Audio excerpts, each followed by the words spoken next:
This is Capital Insider, taking you inside politics, policy, and government in Oklahoma.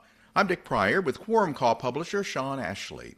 Sean, the discovery of screwworms in Texas has led to growing concerns about their effects on the agriculture industry and the U.S. economy.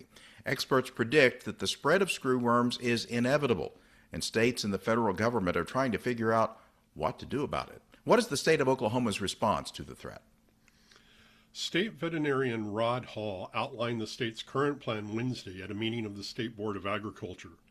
It focuses on surveillance and education, tracking the spread of screwworm infections in Texas and other states, and educating ranchers to be vigilant in caring for their animals. Screwworm flies lay their eggs in wounds of warm-blooded animals, particularly cattle and other farm animals. But unlike other forms of flies, the larvae do not just consume dead flesh, but instead continue to burrow into their host, making them difficult to find and treat, and can cause death. A number of states, particularly California, will not allow imports of farm animals from states with screwworm infestations, and that is a big concern going forward because of the size of the cattle industry in Oklahoma. Absolutely. And it turns out the Oklahoma legislature was ahead of the curve on this issue. They were. The Senate and House Agriculture Committees held a joint meeting in May of 2025, more than a year ago, to discuss how the Agriculture Department planned to respond to screwworms if they made their way back into the United States. At that time, they were 500 miles south of the Texas border, and now they're in Texas. Senate Agriculture Committee Chair Casey Murdoch, a Republican from Felt and a cattleman, said committee members felt it was wise for legislators to be informed about the issue and to learn what, if anything, the legislature might need to do. Interest in the potential increase of screwworm cases is even showing up in prediction markets. Now, you're going to have to explain this. Well, prediction markets permit participants to take a financial position that a certain event will or will not happen. The screwworm market focuses on the number of human infections by year's end.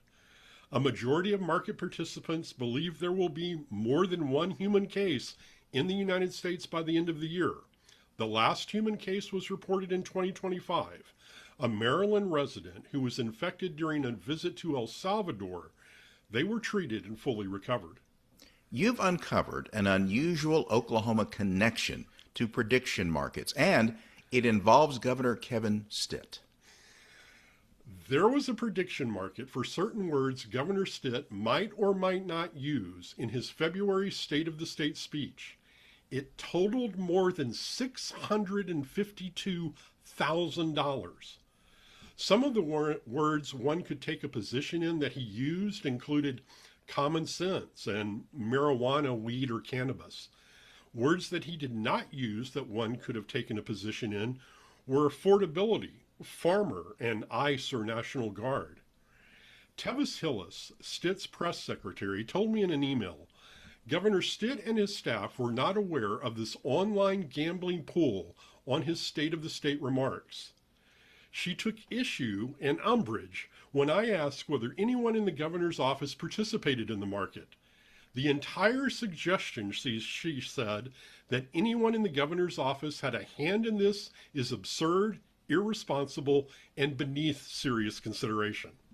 Has the Oklahoma legislature done anything to regulate prediction markets?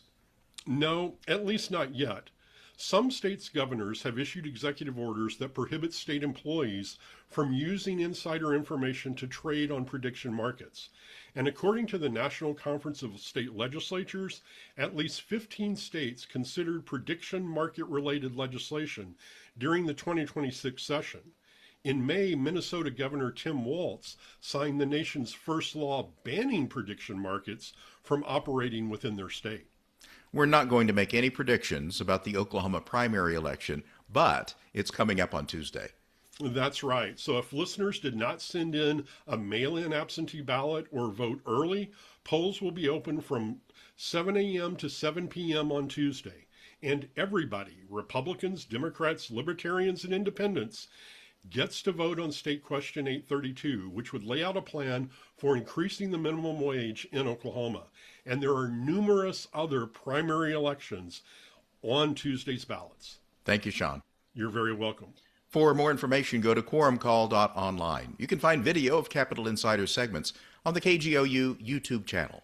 Audio and transcripts are at kgou.org, and look for Capitol Insider where you get podcasts. Until next time, with Sean Ashley, I'm Dick Pryor.